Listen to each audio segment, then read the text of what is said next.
श्रीमद् भगवत गीता गीता सार हमारे और आपके लिए जानना बहुत ज़रूरी है। गीता के 700 श्लोकों में हमें हमारी हर एक समस्या का समाधान मिल जाता है। अगर हम भगवत गीता को जान लें और समझ लें तो हमारी आधी परेशानियां ख़त्म हो जाती हैं। अक्सर लोग हाय पैसा करते रहते हैं और पैसे की मोह माया में इतना खो जाते हैं और भूल जाते हैं जिस मिट्टी पर वो आज एक कदम रखने से कतरा रहे हैं, एक दिन उन्हें इसी मिट्टी में मिल जाना है। तो आइए श्रीमद् भगवत गीता का एक उपदेश समझने का प्रयास करते हैं एक कहानी के माध्यम से। एक राजा बहुत ही महत्वाकांक्षी था और उसे महल बनाने की बड़ी महत्वाकांक्षा रहती थी।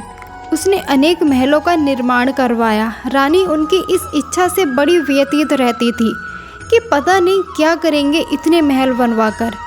एक दिन राजा नदी के उस पार एक महात्मा जी के आश्रम के वहाँ से गुजर रहे थे तो वहाँ एक संत की समाधि थी। सैनिकों से राजा को सूचना मिली कि संत के पास कोई अनमोल खजाना था। उसकी सूचना उन्होंने किसी को न दी, पर अंतिम समय में उसकी जानकारी एक पत्थर पर खुदवा कर अपने साथ ज़मीन में गड़वा दिया और कहा कि जिसे भी वो खजाना चाहिए उसे अपने स्वयं के हाथों से अकेले ही इस समाधि से 84 हाथ नीचे सूचना पड़ी है निकाल ले और अनमोल सूचना प्राप्त कर ले। और ध्यान रखे उसे बिना कुछ खाए पिए खोदना है और बिना किसी की सहायता के खोदना है, अन्यथा सारी मेहनत व्यर्थ चली जाएगी। राजा अगले दिन अकेले ही आया और अपने हाथों से खोदने लगा। बड़ी मेहनत के बाद उसे वो शिलालेख मिला और उन शब्दों को जब राजा ने पढ़ा तो उसके होश उड़ गए और सारी अकल ठिकाने आ गई। उस पर लिखा था, हे राहगीर, संसार के सबसे भूखे प्राणी शायद तुम ही हो और आज मुझे तुम्हारा इस दिशा पर बड़ी हंसी आ रही है। तुम कितने भी महल बना लो पर तुम्हारा अंतिम महल यही है।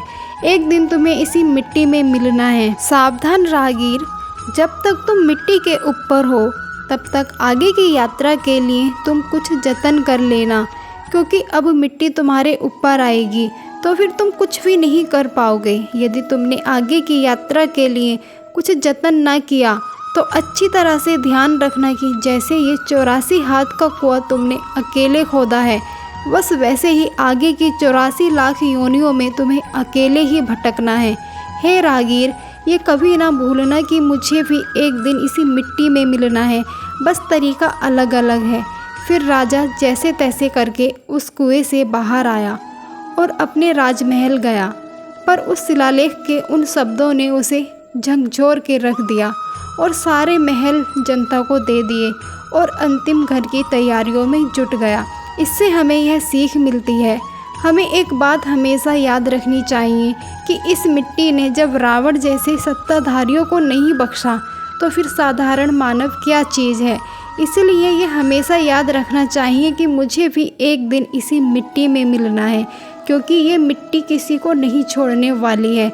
दोस्तों, बेहद तसल्ली के साथ हमारी ये कहानी सुनने के लिए आपका बहुत बहुत धन्यवाद। नमस्कार।